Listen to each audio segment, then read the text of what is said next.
ní orúkọ Olúwa ni mo kí a pé a kú ìsinmi òní, ṣé àlàáfíà lẹ́wà. Mo ní ìgbàgbọ́ wípé Ọlọ́run tó ti bá wa bẹ̀rẹ̀ oṣù kẹrin yìí yóò mú wa làájá, ẹgbẹ́ nínú ọdún yìí ọ̀rọ̀ wa yóò já sí ìyanu. Ọlọ́run alágbára sì ní fi wá sílẹ̀. Mo kí wa káàbọ̀ sínú àkókò ọ̀wọ̀ yìí èyí tí ìjọ Anglican Diocese ti Ẹkùn Ifẹ̀ tí wọ́n ṣe agbátẹrù rẹ̀, pàápàá níbikíbi tí ẹ wà tí ẹ ní oore ọ̀fẹ́ láti máa gbọ́ mi tàbí láti máa wò mí. Àdúrà mi ni pé Ọlọ́run yóò máa ṣe olùṣọ́-àgùntàn wa, kò sì ní fi wá sílẹ̀. Ẹ jẹ́ kí a gbàdúrà.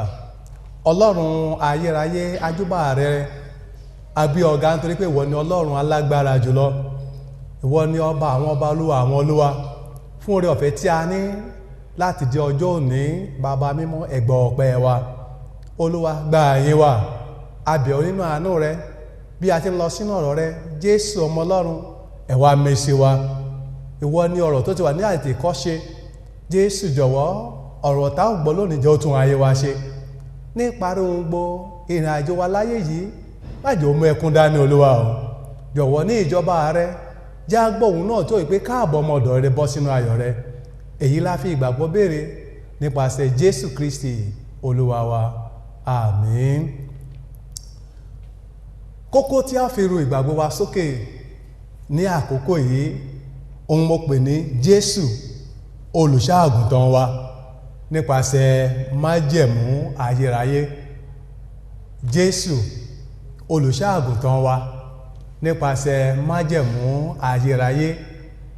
Ẹsẹ̀ wúrà wa ni a mú látinú ìhìnrere Jòhánù orí 10, pé ká wo ẹsẹ̀ 11 àti 14, èyí tí ó kà báyìí pé èmi ni olùṣọ́-àgùntàn rere. Olùṣọ́-àgùntàn rere fi ẹ̀mí rẹ̀ lélẹ̀ nítorí àwọn àgùntàn. Èmi ni olùṣọ́-àgùntàn rere, mo sì mọ àwọn tèmi, àwọn tèmi sì mọ̀ mí. Tí a bá wo bí kíkà wa tí a ti mú àkórí ìjáde dáradára, a ó rí yékéyéké wípé Jésù ló sọ̀rọ̀ yìí pẹ̀lú ìdánilójú wípé èmi ni olùṣọ́-àgùntàn rere. Ètò túmọ̀ sí, tí a bá wò fínífíní, bí a ṣe ní olùṣọ́-àgùntàn rere, bẹ́ẹ̀ náà ni a ní olùṣọ́-àgùntàn búburú. Ní ilẹ̀ Ísírẹ́lì, iṣẹ́ àgbẹ̀ tó tún wọ́pọ̀ púpọ̀ ní iṣẹ́ ẹran sísìn. Tí a bá wo Genesis orí 4 ẹsẹ̀ 2, Bíbélì sọ fún wa wípé ó ní ó sì bí Ábẹ́lì arákùnrin rẹ̀. Ábẹ́lì sì jẹ́ olùṣọ́-àgùntàn. Síwájú sí, tá bá wo Genesis orí 13 ẹsẹ̀ 2, ó kà báyìí pé Ábráhámù sì là gidigidi ní ẹran ọ̀sìn, ní fàdákà àti ní wúrà. Ìyẹn jẹ́ kó yẹ pé iṣẹ́ àgbẹ̀ ẹlẹ́ran sísìn tàbí iṣẹ́ àgbẹ̀ tí ó ní í ṣe pẹ̀lú iṣẹ́ ẹran sísìn, ó jẹ́ iṣẹ́ tí àwọn ọmọ Ísírẹ́lì tí wọ́n mú lọ́kùnkúndùn. Tí a bá wo Genesis orí 17 ẹsẹ̀ 1, òní nígbà náà ni Jósẹ́fù wọlé, ó sì sọ fún Fáráò, ó sì wípé bàbá mi àti àwọn arákùnrin mi àti ọ̀wọ́ ẹran wọn àti ọ̀wọ́ màálù wọn àti ohun gbogbo tí wọ́n ní, wọ́n ti ilẹ̀ Kénáánì wá, sì kíyèsí wọ́n bẹ ní ilẹ̀ Góṣẹ́nì. Síwájú sí, a rí àpẹẹrẹ Dáfídì gẹ́gẹ́ bí olùṣọ́-àgùntàn. Tá bá wo Sámúẹ́lì kínní orí 19 ẹsẹ̀ 11, ẹni tí Sámúẹ́lì wòlíì tó paláṣẹ pé kí a lọ mú wá láti oko, nítorí pé Sámúẹ́lì ń dúró dè, torí pé Ọlọ́run rán Sámúẹ́lì sí Dáfídì láti yàn án gẹ́gẹ́ bí ọba, a lọ mú wá níbi tó ti ń ṣọ́ àgùntàn bàbá rẹ̀.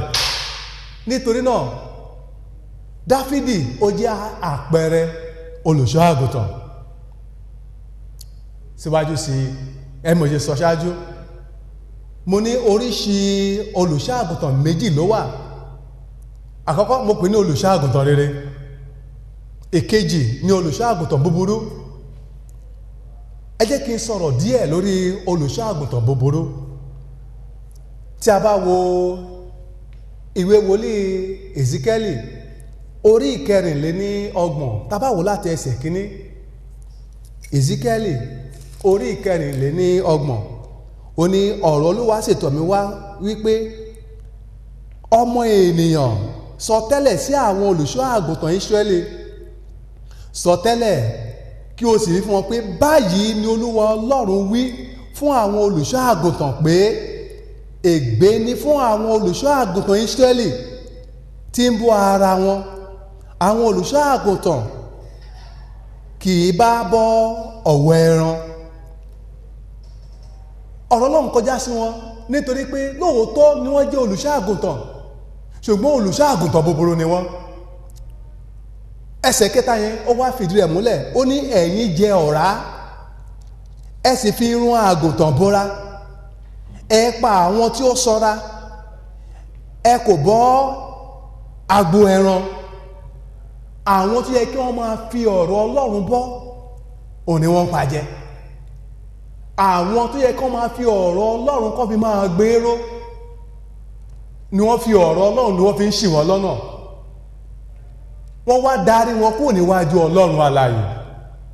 Síwájú sí tá bá wo ẹsẹ̀ kẹ́ni yẹn, ó ní ẹ̀yin olùṣọ́ àgùntàn tí kò mú àwọn aláìlera lára le, bẹ́ẹ̀ ni ẹ kò mú èyí tí kò sàn ní ara dá, bẹ́ẹ̀ ni ẹ kò di èyí tí a ṣá lọ́gbẹ́, bẹ́ẹ̀ ni ẹ kò mú èyí tí a ti lé lọ padà bọ̀, bẹ́ẹ̀ ni ẹ kò wọ́ èyí tí ó sọnù, ṣùgbọ́n ipá àti ìkà ní ẹ fi ń ṣe àkóso wọn. Àwọn ọmọ Ọlọ́run, irúfẹ́ tàbí irú olùṣọ́ àgùntàn wọn ni wá. Ṣé àwa pàápàá ṣá kìí jẹ gàba lórí àwọn àgùntàn tó wà lábẹ́ wa? Ṣé kìí ṣe ipá àti agbára tí a ní gẹ́gẹ́ bí ipò tí a fi wá sí ni a fi ń mú ohun tí kò tọ́ sí wa tí a fi ń gbà á? Gbọ́ àwọn ọmọ Ọlọ́run, ó tẹ̀síwájú, ó ní a sì tú àwọn àgùntàn ká nítorí tí olùṣọ́ àgùntàn kò sí, wọ́n sì di oúnjẹ fún gbogbo ẹranko ìgbẹ́. Nígbàtí a tú wọn ká, àwọn àgùntàn mi ṣáko ní gbogbo òkè àti lórí gbogbo òkè kéékèèké. Nítòótọ́ a tú ọ̀wọ́ ẹran mi ká ilẹ̀ gbogbo, ẹnikẹ́ni kò béèrè wọn, kò sì wá wọn. Tá bá kà á sísàlẹ̀ dáradára, a rí pé àwọn ọmọ Ísírẹ́lì ni àwọn àgùntàn tí a ń sọ̀rọ̀ nípa rẹ̀ yìí. Àwọn olùṣọ́ tàbí àwọn aṣáájú tí a yàn láti jẹ́ olùṣọ́ àgùntàn wọn, wọ́n ṣe ètò wù wọ́n. Wọ́n ṣe ohun tá a pè ní bámúbámú ni mi ò mọ̀ pé ebi pa ẹlòmíràn. Àwọn tí a fi sí abẹ́ ìṣọ́ wọn, wọ́n sọ wọ́n di ìjẹ. Ọ̀rọ̀ Ọlọ́run wá jáde, ó sì bí Ọlọ́run nínú. Tá bá wo orílẹ̀-èdè wa lónìí, tàbí tá bá wo gbogbo àgbáyé, ṣé irúfẹ́ àwọn olùṣọ́ àgùntàn yìí ṣé wọn ò wọ́pọ̀ láàrin wa?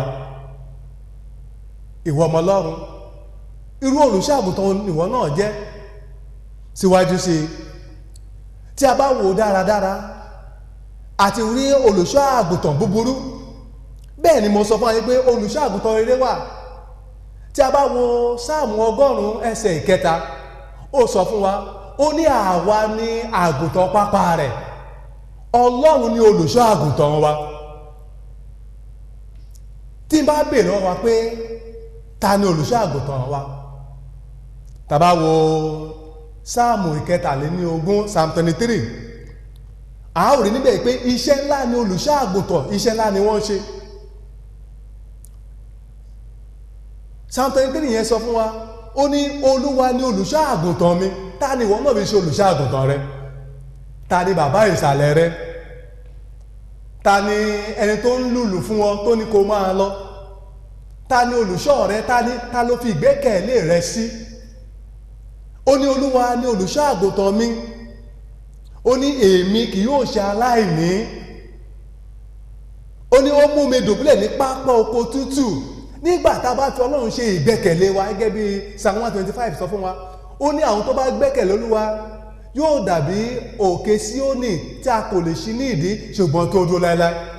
Ó ní bí òkè láti Jerusalem ká bẹ́ẹ̀ l'Olúwa yí àwọn tirẹ̀ ká àwọn tó bá fi Olúwa ṣe ìgbẹ́kẹ̀lé wọn. Ó ní ó sì mú mi lọ sí ìhà omi dídákẹ́ rọ́rọ́, ó tu ọkàn mi lára. Ìyẹn sọ pé nígbà tí a bá ti ní Jésù ní olùṣọ́ àgùntàn wa, kò sóhunkóhun tá a lè máa là kọjá, Olúwa wà níbẹ̀ pẹ̀lú wa. Ó ní ó sì mú mi lọ nípa ọ̀nà òdodo nítorí orúkọ rẹ̀.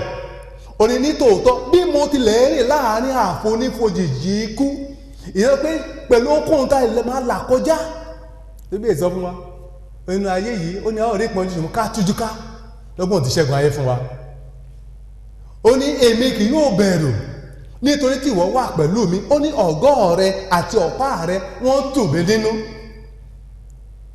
Ó wá ní ìwọ tẹ́ tábìlì oúnjẹ sílẹ̀ níwájú mi lójú àwọn ọ̀tá mi, ìwọ dà òróró sí mi ní orí, ago mi sì kú àkúọ́ sílẹ̀. Ó wá ní nítòótọ́ o, ire àti àánú ni yóò máa tọ̀ mí lẹ́yìn ní ọjọ́ ayé mi gbogbo. Mo gbàdúrà fún wa lórúkọ Jésù, ire àti àánú Ọlọ́run yóò máa tọ̀ wá lẹ́yìn. Ọlọ́run olùṣọ́ àgùntàn kò ní fi wá sílẹ̀. Pétérù kìíní orí 5:7 ó ní ká kó gbogbo àníyàn wa lé e nítorí tí ó ń ṣèkẹ́ wa. Ìyẹn sọ fún wa pé nítòótọ́ tá bá fẹ́ jẹ́ ti olùṣọ́ àgùntàn rere, ẹ̀já kó gbogbo rẹ̀ lé ọwọ́ Ọlọ́run. Síwájú sí i, tí a bá wo Jòhánù orí 10 pàápàá láti ẹsẹ̀ 14 tí ó kà báyìí pé èmi ni olùṣọ́ àgùntàn rere, mo sì mọ àwọn tèmi sì mọ̀ mí. Jésù Olúwa ló sọ̀rọ̀ báyìí pé òun ni olùṣọ́ àgùntàn rere. Ó ṣetán láti gbà ọ́ tó o bá ṣetán láti jọ̀wọ́ ara rẹ fún. Ó ní èmi mọ àwọn tèmi sì mọ̀ mí. Ṣé Jésù mọ̀ ọ́ bí o tún gbọ́ mi báyìí? Bí o ti ní oore ọ̀fẹ́ tó ń wò mí báyìí, ṣé o mọ Jésù? Ṣé Jésù mọ̀ ọ́? Ó wá sọ ní ẹsẹ̀ 15, ó ní gẹ́gẹ́ bí bàbá ti mọ̀ mí tí èmi sì mọ bàbá, mo fi ẹ̀mí mi lélẹ̀ nítorí àwọn àgùntàn. Jésù ti fi ẹ̀mí rẹ̀ lélẹ̀ nítorí àwa. Ǹjẹ́ ìwọ pàápàá ṣetán láti gba Jésù ní Olúwa àti olùgbàlà rẹ? Ó ní èmi sì ní àwọn àgùntàn mìíràn tí kìí ṣe ti agbo yìí. Ìyẹn ni iṣẹ́ tí Jésù gbé lé àwa tí a jẹ́ olùṣọ́ àgùntàn lóde òní. Àwọn àgùntàn kan wà tó sì wà lóde. Ó ní kí a lọ sí gbogbo ayé kí a lọ wàásù. Mátíù orí 28 láti ẹsẹ̀ 18 síwájú sí i. Ó ní wọ́n sì wà lóde. Ó ní wọ́n gbọ́dọ̀ wà ká lọ kó wọn papọ̀ pẹ̀lú wa. Àwa ọmọ Ọlọ́run, bí mo ṣe mú ìwáṣẹ̀ ìdánudúró, mo béèrè lọ́wọ́ rẹ, irú olùṣọ́ àgùntàn wo lo jẹ́? Ìwọ tá a ní oore ọ̀fẹ́ tó ló nípè. Ṣé kìí ṣe pé àwọn tí a fi sí abẹ́rẹ́ ló ń lo ipá àti agbára lórí? Ṣé kìí ṣe àwọn tá a fi sí abẹ́rẹ́ ni wọ́n jẹ́ ìjẹ? Oríṣiríṣi ohun láti gbọ́ lónìí, láti gbọ́ tó ń ṣẹlẹ̀ lóde òní. Mo wá béèrè lọ́wọ́ àwọn náà tí a jẹ́ àgùntàn, irú àgùntàn wo lo jẹ́ o?